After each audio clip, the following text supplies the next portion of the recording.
निर्माण योजना आपल्याला वारंवार अपयश मिळत असेल तर याबाबत दुःख करत बसू नका, कारण काळ अनंत आहे. वारंवार प्रयत्न करा व सतत प्रगतीच्या दिशेने पाऊल टाका. सतत कर्तव्य करीत राहा. आज नाही तर उद्या तुम्ही नक्कीच यशस्वी व्हाल. उगा जागेवर थांबू नका जोपर्यंत ध्येय प्राप्त होत नाही. जीवनात चढ-उतार हे येतेच असतात. नेहमी हसत राहा. असा चेहरा काय कामाचा जो हसत नाही.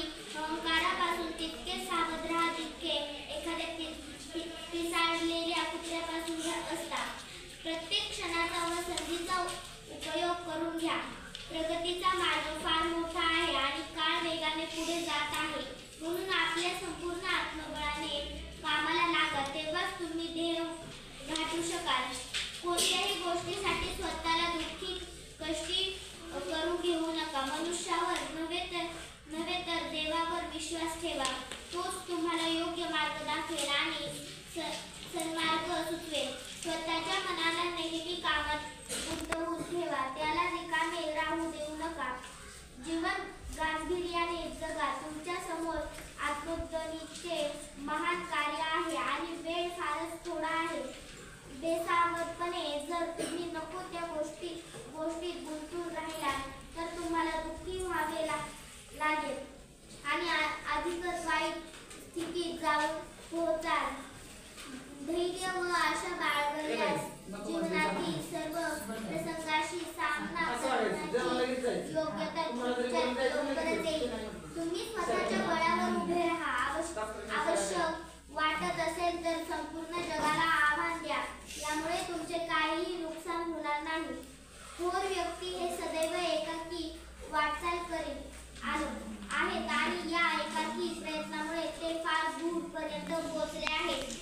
एकाकीपणे चालून त्यांनी स्वतःच्या बळावर जगातील महान कार्य संपन्न केले आहेत.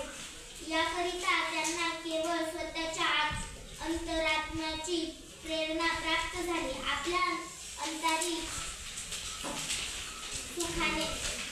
सुखाने ते नेहमी प्रफुल्लित झाले आहेत. दुसऱ्यांनी येऊन आमचे दुःख दूर करावे अशी आशा कधीच बाळगली नाही.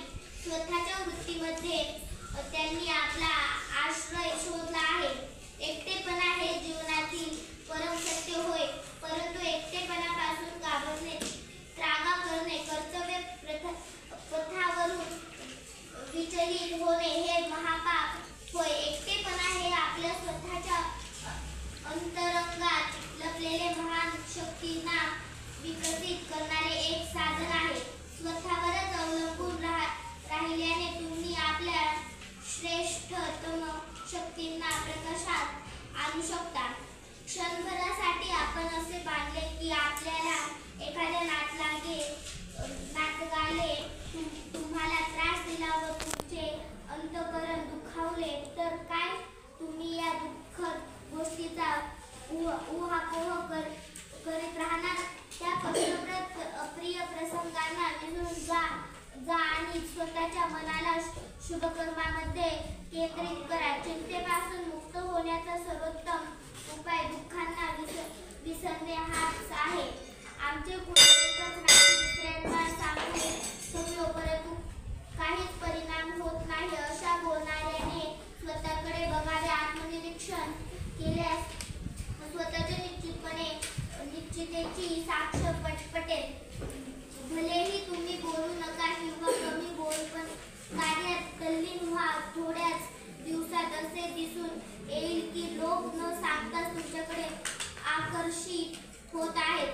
म्हणून बोला कमी परंतु सत्कृतीचे अधिक करा. कारण बोलण्याचा प्रभाव हा क्षणिक असतो तर सत्कार्याचा प्रभाव कायमच असतो. मनुष्यामध्ये एखाद्या कामाचा ध्यास असेल तर तो इतरांना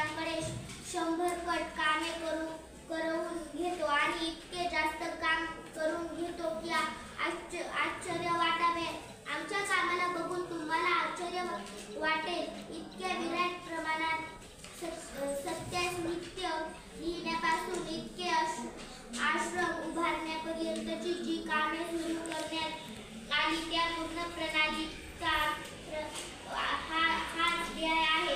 काय करावे? परिस्थिती आम्हाला अनुकूल नाही, आम्हाला कोणी मदत करीत नाही, काही विशेष करण्याची संधी आम्हाला प्राप्त होत नाही. अशा प्रकारच्या तक्रारी करीत राहणे व्यर्थ आहे. आपल्या दोषांचे खापर इतरांना माती फोडण्याचा अशा तक्रारीमुळे मनाला खोटे समाधान लाभू शकते.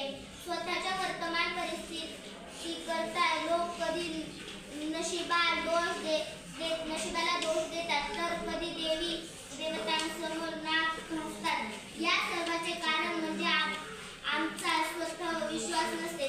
दुसऱ्यांना सुखी बघून आम्ही परमेश्वराच्या न्यायावर शंका घेऊ लागतो. परंतु या सुखी लोकांनी किती परिश्रमपूर्वक आपली कामे केली आहेत याकडे आम्ही पूर्णतः दुर्लक्ष करतो.